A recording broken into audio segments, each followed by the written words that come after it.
Coach, they were able to go on that 15-2 run early in the fourth quarter to kind of, really gain separation and make it hard for a comeback. What did you see over that stretch that allowed them to kind of put that one away? Well, having to go back and look at film and see exactly what that looked like, but a big portion of it was our ability to take care of the basketball, giving them easy baskets. They have 15 transition points, 16 points off of 16 turnovers. I think that's a big portion of the game right there. Obviously, you guys play again tomorrow night, Yeah. but this type of game going right into the All-Star break, how do you make sure that you stay big picture-wise as opposed to, gloom and doom after a loss like this on TNT? Well, you just said it. You just got to move on to the next game. It sucks. You give them credit for how they played, and they came out and hit us early. But again, I think knowing that we have a game tomorrow, you can't sit in it too long. You just got to bounce back and be ready to go against New York tomorrow night. We know you guys are beginning to think about April and what it's going to take to play in the playoffs. What do you think you learned about this team and their ability to adjust, or their ability to kind of, take some of the waves and take some of the storms that a good team like the Thunder can give? Well, we did a good job at times, and there's just moments we couldn't get over the hump. Whether that was, a timely missed shot that led out to a fast break, or a timely turnover that led to another fast break. So I think it's those things, being able to value the basketball and take care of it, and then it's just those possessions. But you got to give, Oklahoma City a ton of credit for the way in which they played.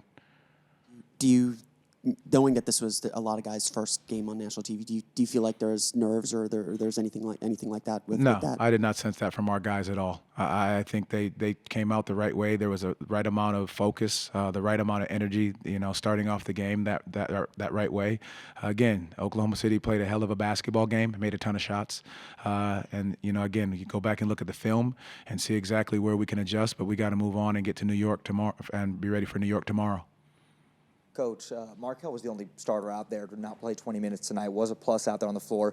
Doing a lot of good things out there, in terms of grabbing rebounds, dishing out to shooters, even though some of them were knocked down. Just what was the rationale kind of going into that, middle of the third quarter when he wasn't featured again? Well, I think a little bit of that is just finding the timing of things, and when guys were in and out of the game, there was a rhythm that was happening for a moment, and then we lost that rhythm. So being able to know that we're walking into a back-to-back to see what that looks like, being smart about how we go about doing things. Expectation for Markelle to be available tomorrow night and still dealing with back-to-backs? I think we're going to have to look and see how he's pulled up, tonight, and see where we go from there.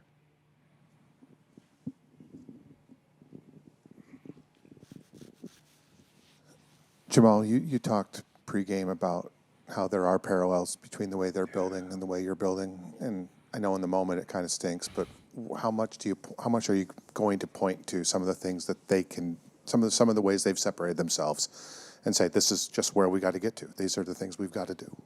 Yeah, I think they did a lot of very good things tonight. I think we showed moments of what we were capable of doing. Coming out aggressive, attacking early. We did a great job in that first half, I believe, with Shea. I think he had 9 points in the first half, and then he got in that third quarter, got himself going, and those were some easy baskets off of some turnovers, some leak outs, some run outs, and then just being able to defend him without fouling early was a big process of it. But then, he got himself going. But again, there's a lot of parallels. He is a big difference maker in what they're doing. For the most part, talk about MVP type of player and how he's playing basketball right now. Anything else? All right, thank you, everyone. Thank you, guys. Thanks. Yep, appreciate you.